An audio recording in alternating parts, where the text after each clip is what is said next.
David Cameron would leave young people like me on the dole.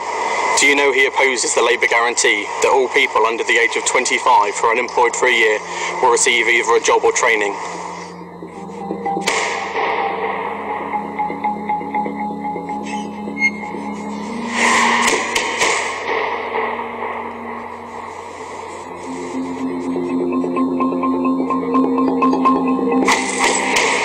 Cameron would cut support for families under real pressure because of this recession and who need to defer interest payments so they don't lose their homes.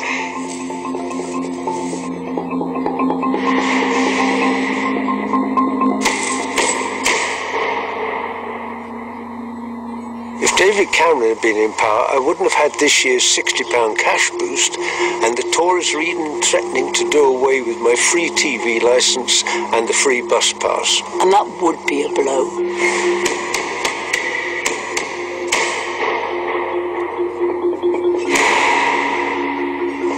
David Cameron would scrap the right for every patient to see a cancer specialist within 2 weeks if they are suspected of having cancer. David Cameron would cut £160 million from crime-fighting budgets right now. That is the equivalent of losing 3,500 police officers. How can we afford to take this risk?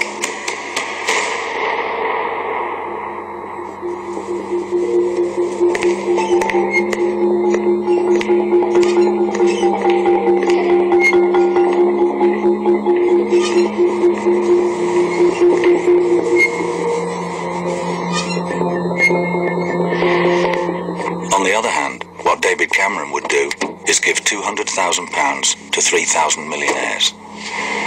Under the Conservatives, life would be better for some, but for most of us, a lot more bruising.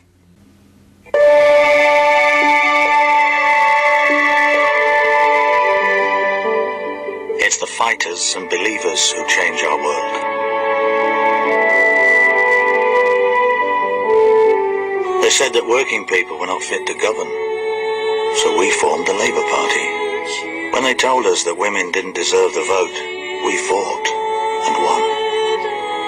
They said the son of a miner could never become a minister.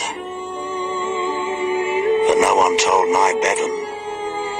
At one time it seemed impossible to stop the tide of fascism, until Cable Street and a few good men and women got in the way.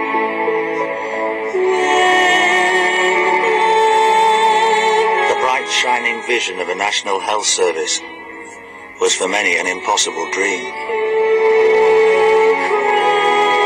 until we created it. They said we were wasting our time making a stand against apartheid, and that things could never change, but they did. And in Northern Ireland too. Rights for workers, Sure Start, the minimum wage, cancelling debt for developing countries, all had to be won. The history of Britain is the story of fighting for the right thing against the odds. Sir Alex lifting the cup, Dame Tanny reaching for the line, J.K. Rowling opening rejection letters from her bedsit in Edinburgh. The dream to bring the pleasure of reading to our children.